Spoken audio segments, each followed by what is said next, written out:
શનિવાર અને મંગળવારે આટલું કરો, તમારા ઘરમાં એટલા પૈસા આવશે કે ગણતા થાકી જશો.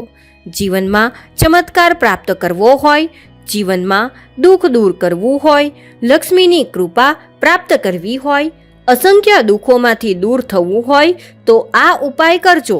જીવનમાંથી દુઃખ દૂર થશે. શનિવાર અને મંગળવારના દિવસે કળિયુગના દેવતા કહેવાતા રામ ભક્ત હનુમાનને સમર્પિત કરવામાં આવ્યો છે. કહેવામાં આવે છે કે જો હનુમાનજી પ્રસન્ન થઈ જાય તો તે પોતાના ભક્તોનું દરેક સંકટ દૂર કરી દે છે અને તેને આરોગ્ય પ્રાપ્તિના આશીર્વાદ આપે છે.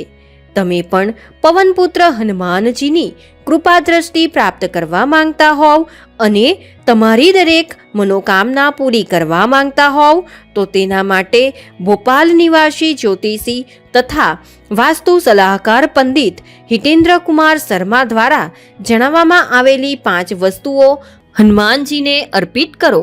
પાનનું બીડું.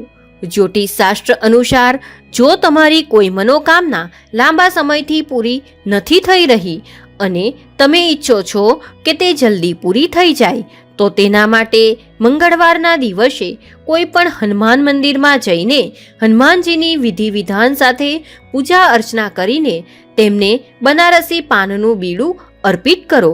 આ ઉપાયથી તમારી દરેક મનોકામના પૂરી થઈ શકે છે. ઇમરતી. જ્યોતિષશાસ્ત્ર અનુસાર જો તમે હનુમાનજીને મંગળવારે ઇમરતીનો ભોગ લગાવો છો તો તે ખૂબ જ પ્રસન્ન થાય છે અને તમારી દરેક મનોકામના પૂરી કરવાનું વરદાન આપે છે. આ ઉપાયથી તમારા દરેક સંકટ દૂર થઈ જાય છે. નાળિયેર. જ્યોતિષશાસ્ત્ર અનુસાર જો તમે હનુમાનજીને સિંદૂર લગાવીને અને નાળાછડી બાંધીને નાળિયેર અર્પિત કરો તો તેનાથી તમને કોઈ પણ પ્રકારની નકારાત્મક ઉર્જા પરેશાન નહીં કરે. આ ઉપાય ઓછામાં ઓછા 11 મંગળવાર સુધી જરૂર કરો.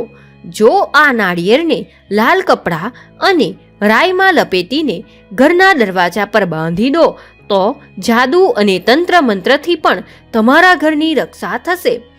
ગોળ ચણા. તમે ઘણીવાર હનુમાન મંદિરમાં જોયું હશે કે તેમને ગોળ ચણાનો પ્રસાદ ચડાવવામાં આવે છે. આમ કરવાથી મંગળ દોષનો પ્રભાવ ઓછો થાય છે. ગોળ ચણાનો પ્રસાદ ચડાવવાથી હનુમાનજી પ્રસન્ન થાય છે. આ પ્રસાદ તમે દર મંગળવાર અને શનિવારે ચડાવી શકો છો. તેનાથી તમારી દરેક પરેશાનીઓ દૂર થાય છે.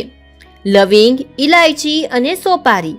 જ્યોતિષશાસ્ત્ર અનુસાર શનિવારના દિવસે લવિંગ, ઇલાયચી અને સોપારી ચડાવવાથી શનિનો દોષ ઓછો થઈ શકે છે. આ ઉપરાંત સરસિયાના તેલમાં દીવો પ્રગટાવો, તેમાં લવિંગ નાખો અને તે દીવાથી હનુમાનજીની આરતી કરવાથી ધન લાભ થાય છે. સાથે જ તમારા દરેક સંકટ દૂર થાય છે.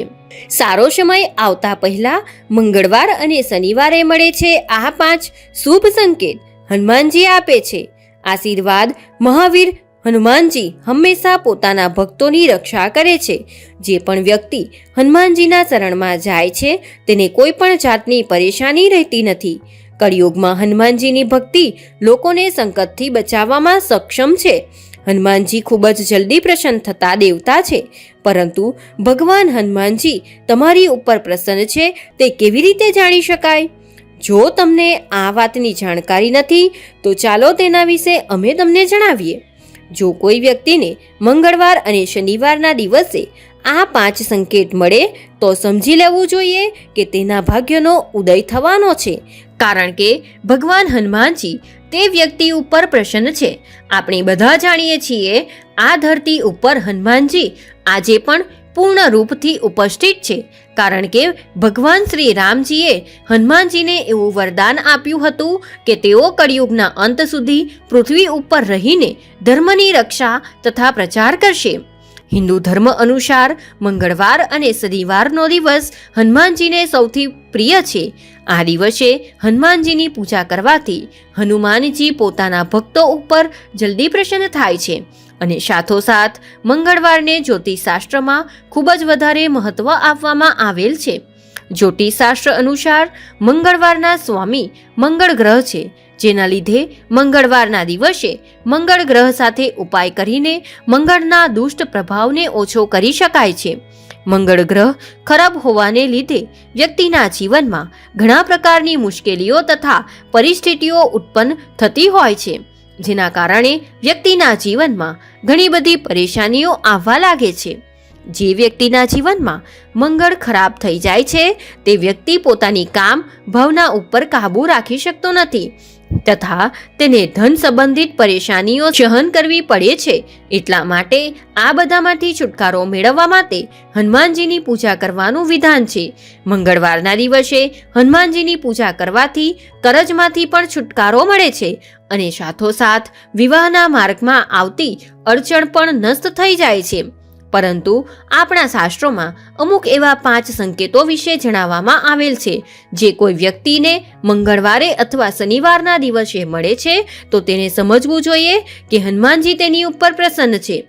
મનુષ્યને સારો સમય આવવા પહેલા આ 5 પ્રકારના સંકેત મળે છે.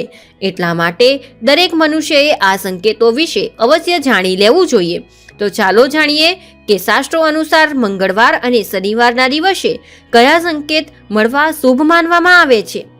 સૌથી પહેલો સંકેત છે કે મંગળવાર અથવા શનિવારના દિવસે કોઈ વાંદરાનું તમારા ઘરે આવવું.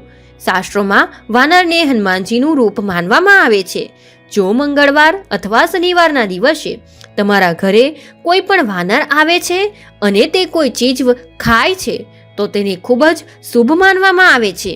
મંગળવારના દિવસે ઘરે વાનર એવો સંકેત આપે છે કે હનુમાનજી તે ઘરના સદસ્યો પર ખૂબ જ પ્રસન્ન છે અને તેઓ સંકટના સમયમાં તમારી રક્ષા કરશે. એટલા માટે કોઈ પણ વાનર તમારા ઘરે આવે તો તેને ભોજન માટે કંઈક ને કંઈક જરૂરથી આપવું જોઈએ. બીજો સંકેત એવો છે કે ઘરે લાલ રંગની કોઈ ગાય આવવી. મંગળવાર અથવા શનિવારના દિવસે લાલ રંગની ગાય ઘરે આવવી ખૂબ જ શુભ સંકેત માનવામાં આવે છે. કહેવામાં આવે છે કે લાલ રંગની ગાય મંગળવાર અને શનિવારના દિવસે ઘરના દરવાજા ઉપર આવે છે તો તેનાથી ધન સંબંધિત સમસ્યામાંથી છુટકારો મળે છે અને ઘરના સુખ, શાંતિ અને સમૃદ્ધિ જળવાઈ રહે છે. એટલા માટે મંગળવારના દિવસે જો કોઈ પણ લાલ રંગની ગાય તમારા ઘરના દરવાજા ઉપર આવે છે તો તેને કંઈક ને કંઈક ભોજન અવશ્ય કરાવો અથવા બની શકે તો તેની પૂજા પણ અવશ્ય કરો. વળી જો તમારા ઘરમાં લાલ રંગની કીડીઓ જોવા મળે તો તેને પણ શુભ માનવામાં આવે છે. લાલ રંગ મંગળ ગ્રહનું પ્રતીક છે અને કીડીઓનો સંબંધ માતા લક્ષ્મી સાથે હોય છે. જો મંગળવાર અને શનિવારના દિવસે તમને પોતાના ઘરમાં લાલ રંગની કીડીઓ જોવા મળે તો તેમને ખાંડ અથવા લોટ અવશ્ય નાખવો જોઈએ. તેનાથી તમારી પૈસા સાથે જોડાયેલી તમામ સમસ્યાઓનો અંત થશે અને તમારા જીવનમાં સુખ સમૃદ્ધિ આવશે. પ્રાચીન કાળથી કૂતરાઓને મનુષ્યના મિત્ર તથા રક્ષક માનવામાં આવે છે. જો મંગળવારના દિવસે કોઈ પણ લાલ રંગનો કૂતરો તમારા ઘરના દરવાજા ઉપર આવે છે તો તેને મોટો શુભ સંકેત માનવામાં આવે છે. તેનાથી તમારા જીવનમાં સૌભાગ્ય આવે છે તથા શત્રુઓ સામે રક્ષા થાય છે. એટલા માટે કહેવામાં આવે છે કે જો કોઈ પણ કૂતરો તમારા દરવાજા ઉપર આવે તો તેને રોટલી અવશ્ય આપવી જોઈએ, જેથી કોઈ પણ પ્રકારની શત્રુ સંબંધી સમસ્યાઓમાંથી મુક્તિ મળી શકે છે. મંગળવારના દિવસે ઘરના દરવાજા પર કોઈ સંત અથવા સંન્યાસીનું આવવું ખૂબ જ શુભ માનવામાં આવે છે.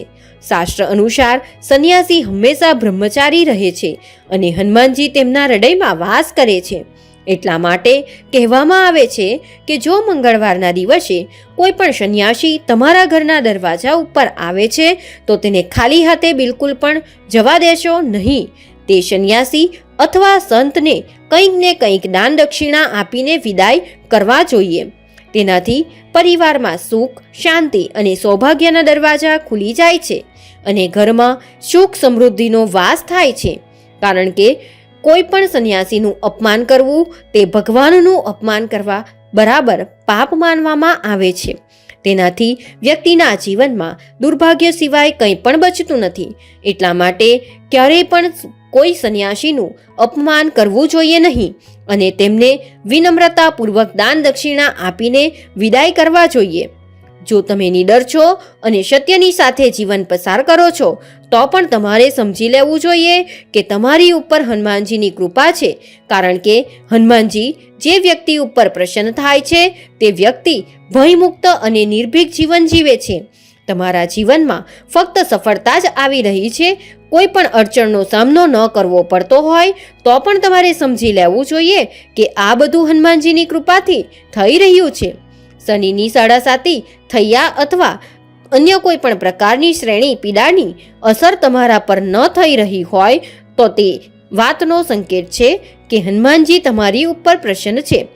જો તમે ખોટું બોલતા નથી, બધાની સાથે પ્રેમ ભાવ રાખો છો, મિત્રો અને પરિવારની સાથે તમે કોઈ વાદ વિવાદમાં પડતા નથી, તો તે હનુમાનજીની કૃપા હોવાનો સંકેત છે. વળી જો તમારા હાથમાં મંગળ રેખા સ્પષ્ટ નજર આવી રહી હોય તો તમારી ઉપર હનુમાનજીની કૃપા છે. મિત્રો, વિડીયો ગમે તો વિડીયોને લાઈક કરો, શેર કરો અને જો તમે અમારી ચેનલ પર નવા હોવ તો ચેનલને સબસ્ક્રાઇબ કરવાનું ભૂલશો નહીં. જય શ્રી કૃષ્ણ. રાધે રાધે. ધન્યવાદ.